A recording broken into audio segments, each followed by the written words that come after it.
Hi guys, okay, so this is our review after 10 days ownership of the Tesla Model Y long range in the UK.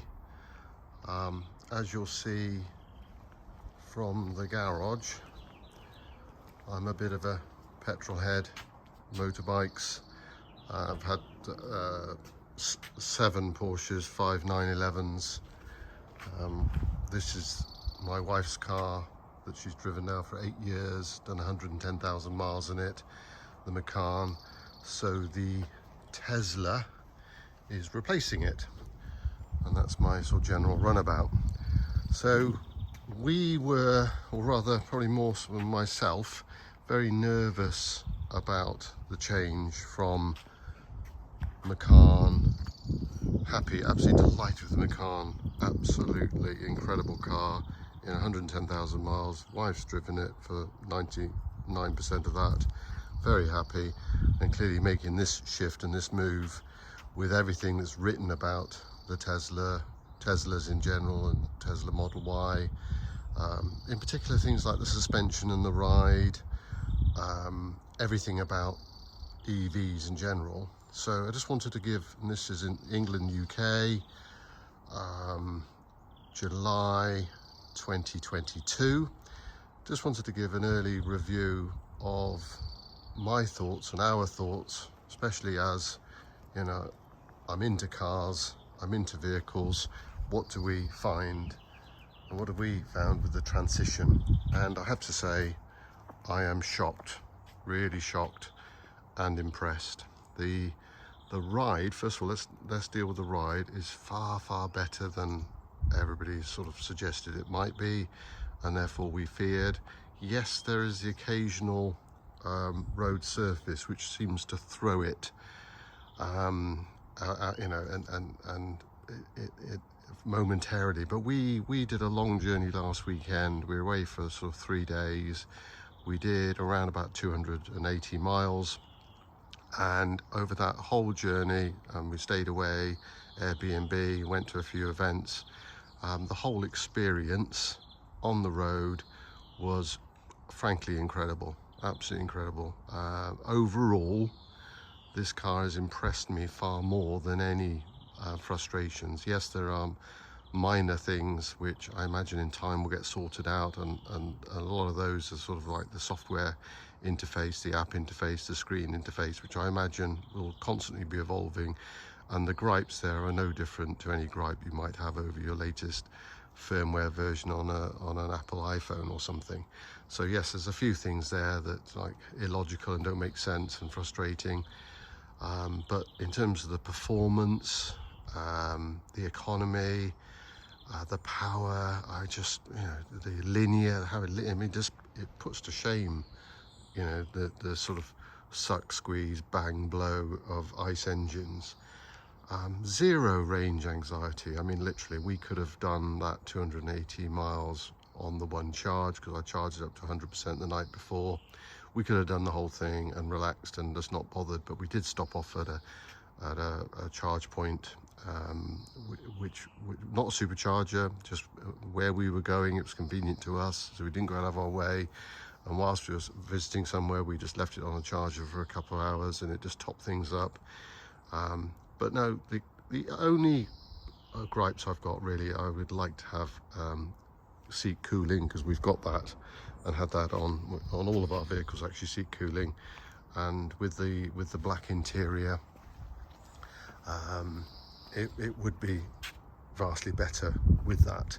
But I guess these things will evolve and come through in time.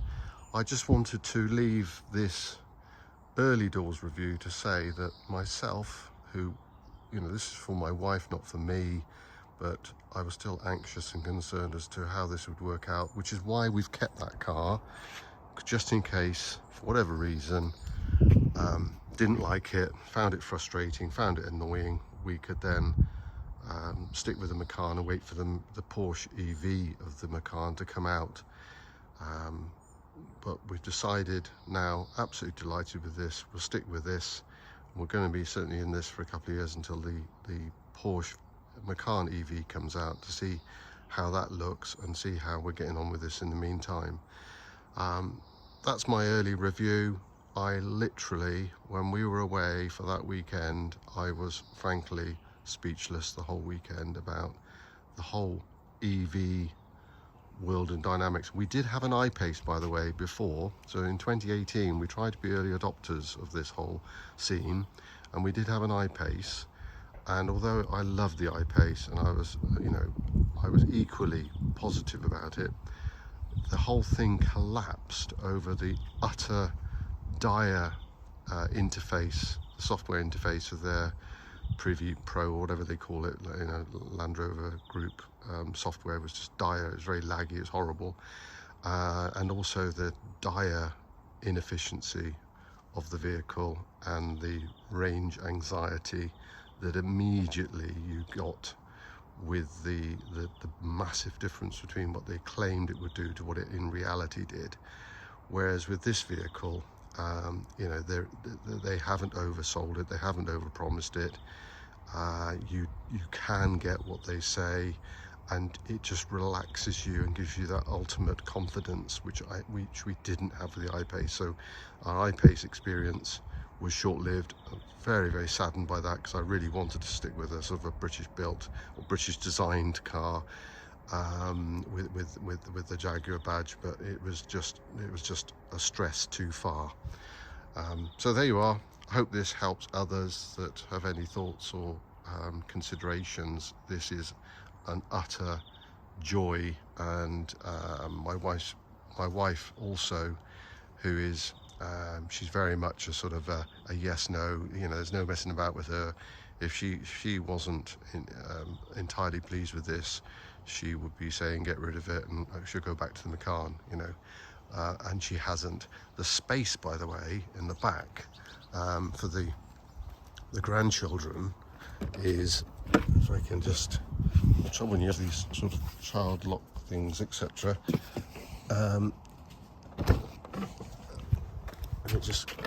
The space in the back here for the children is just phenomenal. We've moved the seat forward a little bit here because they're long legs or whatever, but even when the seat's back for adults to be in here, it's considerably wider than the Macan, and the leg, it's just incredible.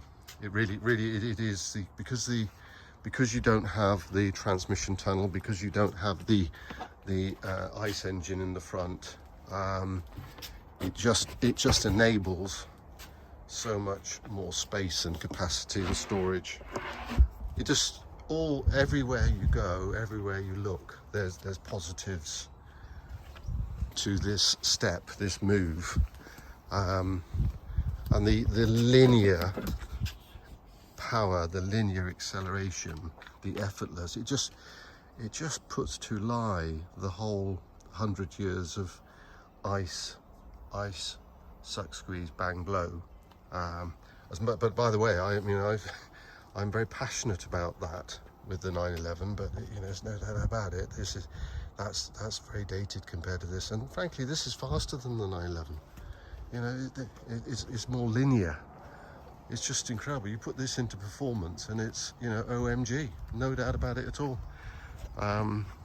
So we'll keep the 911 as a sort of a nostalgic, when you're in the mood, emotional, sort of quaint, sort of like a classic day out or something. But in terms of the future, this is it, and really looking forward to it. Oh, and quality-wise, can't fault the quality either. Can't fault, I literally had a worse experience with the 911 on collection with issues, and I won't go into that. It was minor, but when you're spending that sort of money on a car, it was annoying. It spoiled the experience. That's all I'm saying. With this, we had no issues at all. The handover was slick, it was smooth, it was efficient, it was effective. There were people on hand, but we can't fault the car. The shut lines, it was ridiculous. It was unfair, actually. It was like treating them like naughty children, because we had that checklist, and we were spent an hour going around the car, trying to we couldn't find anything. Really, yes, there's a few bubbles in that protective strip there, but I didn't even bother to mention it. So we have found the whole experience so far faultless, with no issues whatsoever. Everything that we've read and heard about as creating doubt, just in our experience so far, doesn't exist. Enjoy.